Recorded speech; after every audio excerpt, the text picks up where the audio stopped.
Монгол нутгийн хөдөөхөр хаагуур явсан ч тахилгын овоо олон дайралтна.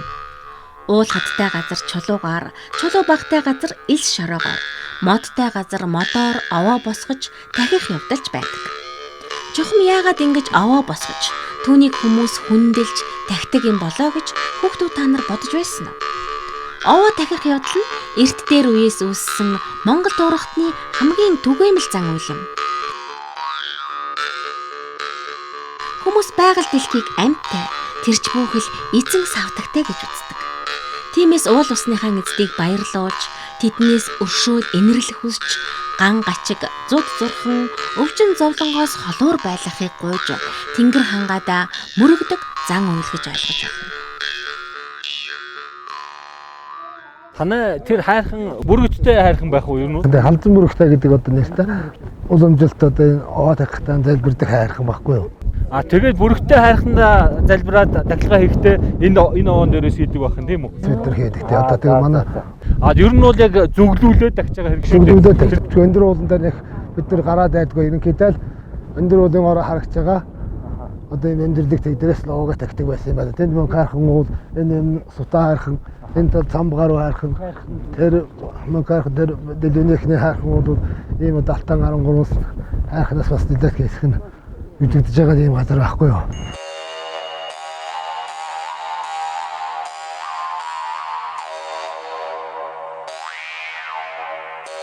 За хүүхдүүд намайг овоо тахихтай байж тань хүүхдүүд алтан гуранхад овоо тахдаг. Гам үйлийг хийхдээ тэр одоо хол тэнд ирж буугаад тэгээ наашаа явган гарч ирээд мэдв тийм ээ? Идэ удаа авч ирээд мөр мадаа ичгээд тэгээд идэ удаа барьж ирээд нар төрж ирээд тэр ширээн дээр идэ удаа цаас угаа тавьчаад тэгээд аргалаа хормаад тийм ээ? Гадаа түлээд.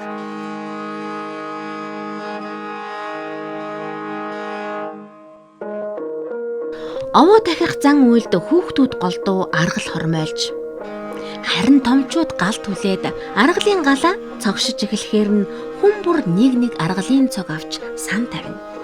Сангаан тавьж уул овоогоо ариулсны дараа идэ будааныхаа дээжийг овоондоо өргөнө. Энэ нь бүгд л уул ус лус савдаг тэнгэр газар минь биднийгэн өршөө. Өвлөн үнэтэй, хаврын хавсраггүй, зунан дэлгэр байж хүн амьтныг амар минь аж тургуулахыг хүсэн залбирна.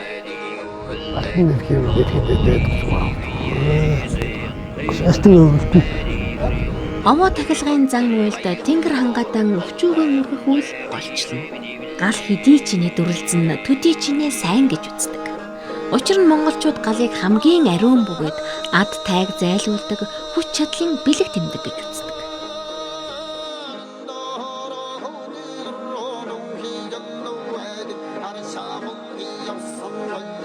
Зуны тэргуун сарын шинийн 8 бэлэг сайн өдөр бид өхөн овоо дээр гарч овоогоо тахиж байна. Ингээд туульч дамд орж танд туулаа хайлна уу гэж төвшөр хөгж маань өргөн барья. Туул хайлна уу.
Ингээд 13-ны халтаа минь өрөөнд өгнөж өг, өргөн нэг цагаан буйнаа хайрлаж өгөө, асханд булгаж өг, ариун нэг цагаан буйнаа хайрлаж өгөх болтугай.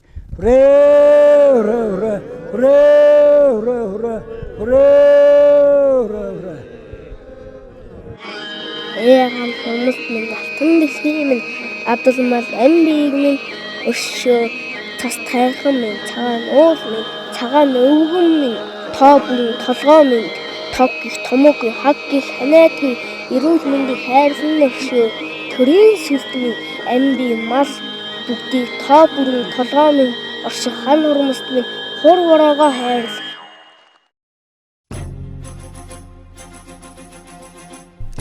Гаруул нэвтрүүлгээр бид хүүхэд залуучуудаа өв соёл гэж ямар чухал зүйл болохыг, түүнийг өвлөн үлдэж цаашид дахин өвлүүлэхэд үн цэн нь оршдог тухайг ойлгуулахыг хүсэж байна.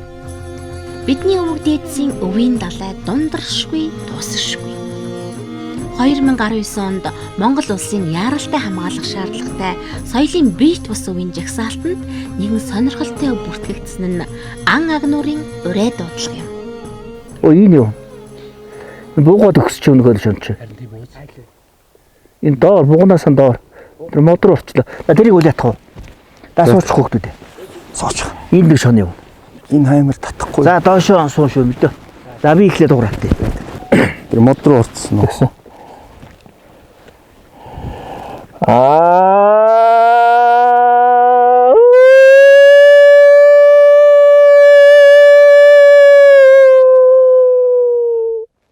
Би ааваасан одоо энэ ан авлах энэ сайхан одоо чоныг өрн дуудах энэ өвийг бол өвлж авсан юм хүн байгаа. Тэгээ чоно гэдэг амьтан бол одоо энэ байгаль дэлхий дээр байх бол бас их ашигтай амьтан байдаг. Энэ дайсан ч гэсэн одоо тэр өвдсөн зовсон одоо энэ амьтаныг одоо сорчилж иддэг вэ. Тэр бие муутай тэр юунд гэдэг одоо барьж устгаж гөгшин ингэж яаж экологийн тэнцвэрийг хадгалдаг. Хоёрдугаарт одоо тэр муудсан өвдсөн амьтдын одоо сэг зэмийг одоо ингэ цэвэрлж байгаа нэг өснө байгалийн цэвэрлэгээ хийдэг юм байгаль цэвэрлэгч юм амьтан байдаг. Анчид бид нар бол одоо ан ингэж хийж одоо ингэж улаарж явах нь гол нь биш. Тэр байгаль дэлхийд одоо гичнээн амьтан байна. Үр төлн хэд байна? Охин нь хэд байна? Ир нь хэд байна? Ховордож байна уу? Өөр газараас ирж гэнэ үү гэдэг судалгааг бол одоо маш хийж явдаг.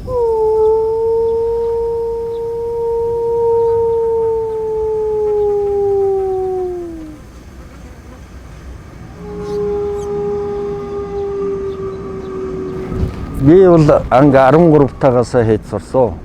Тэгээд нэг ааваасаа үлж авсан манай планч хүн байсан. Ер нь чон дуудах бол одоо манай эртээр үеэс монголчуудын одоо дуудж явуулж исэн тийм өв боломжлол байгаа юм л да. Чоныг авуулахаас гадна бас ер нь хайрлж хамгаалж одоо хавар тул одоо үр төлөлийн авахгүй одоо кичи шоныг хээл авснаас нь хойш алахгүй тийм зорилгоор их хамгаална да бас бид нар чинь. Тэгээ ер нь бол кичи чоныг бол авлаад байх нь их зогсгүй байдаг. Тэр газрын кичи шоныг авчвал тэр газар ер нь сүүлдээ ер нь чоноггүй болох магадлалч байдаг.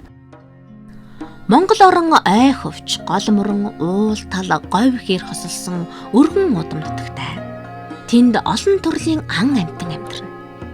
Уламжлалт аргаар ан гөрөө хийхэд ангийн урай дуудлага чухал юм. Монголчууд аргал янгар, бууг, чон зэргийг урай дуудлага ашиглан агнаж ирж. Урай дуудлагын өнгө аяс өөр өөр. Чон яг орж байгаа үед бол одоо ир чон маягаар одоо бүдүү олно. Жишээлбэл одоо ингэж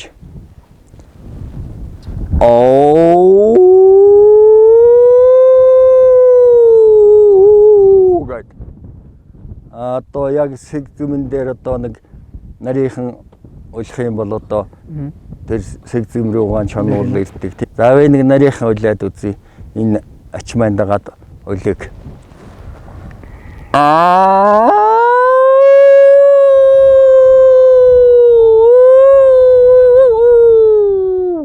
Сэг зэмэн дээр байж байгаа улахад бол одоо холоос ирж байгаа чоныг бол нэлээд чанга уулчих хэрэгтэй.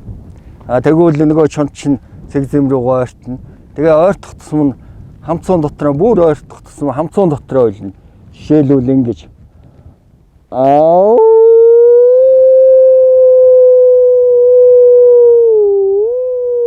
гэд бүтгэ ойлоход бол одоо бүр ойртож байгаа шин нэрдэг. Ойртож байгаа шинийг чанга уулчвал бас буцаад зөхөө өвчдөг тал байдаг.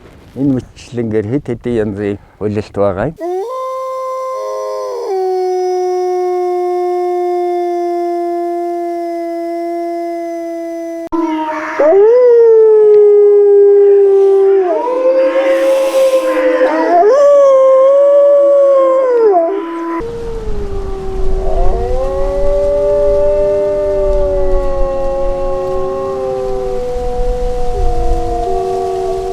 чон уулахад бол одоо энэ гарыг ингэ тавиад ийн гэдэг бол бас учир янзтай. Энэ бол одоо ингээ гараа ингэ тавина гэдэг бол нэг өсний бол одоо юу хөгжмөр бол энэ одоо бүрээний аам гэсэн үг байна. Задгаа гिचх юм бол энэ дуурж байгаа уйлалт байна. Задгаа гарчлаа нөгөө чондоо хурж өгдөг бай. А ингэчглээр бол дууч ингээ сайхан урагшаа ийм явахдаг учраас чондоо бол сонсогдох нь илүү байдаг. За би тэгэхэд одоо уйлж үзүүлээ та хоёр дагаад нэг үлчээрэй.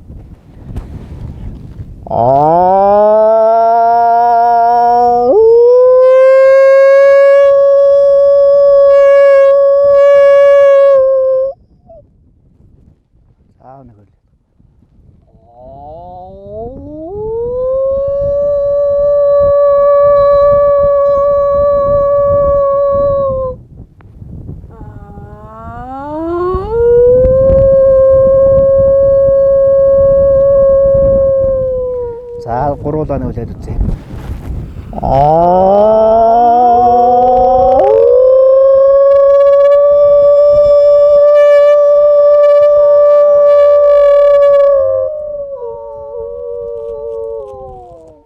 Өглөө эрт ингээд нэг нар эхлээд уулын толгойд ингээд сайхан галс гэхийн үед уйлахад бол одоо дуу их сайхан чанга хүрдэг.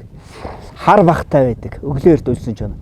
А үдээд юм ингээд нар хөөрсөн үед бол хар авчдаг. Одоо саяны энэ хоёр чон шиг ингээд бас чимээгээ авчдаг, салхи авдаг, хар авдаг учраас үүд дунд бол одоо чон ирэх магадлал нь бол ховор байдаг. Ер нь газрынхаа өнгөтэй адилхан дуу. Одоо ийм асхтай газар бол одоо ийм миний хувцс шиг ийм бараан дуу хувцс өмсөд, дас хар хувцс, содон одоо шар улаан хувцс өмсгöd бас тохиромжгүй л дээ. Чонд бол бид нар ч юм бол ерөөсө хараал танин. Тийм учраас ер нь бас салхи авна чон бол. Салхийг одоо ер нь л болж игэл авна. Чимээ их авна.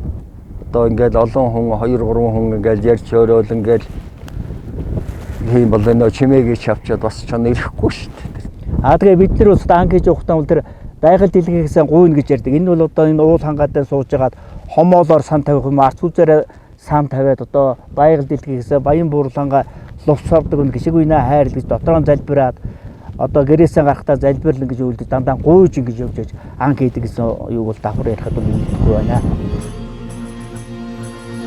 Гаруул гэдэг үгийг үүдэлтэй, угсаатай, үндэстэй гэж ойлгож байна. Тэгвэл бидний гарвал бидний өвөг дээдэс тэдний бидэнд үлдээсэн өв боломжтой амьдрах ухааны олон үнэт туршлага юм. Байгаль дэлхийтэйгээ ингэж нарийн холбогдож шүтэн барилдсан ард түмэн дэлхий дээр ховор. Бид ийм л өвөг дээдсийн үр сад билээ.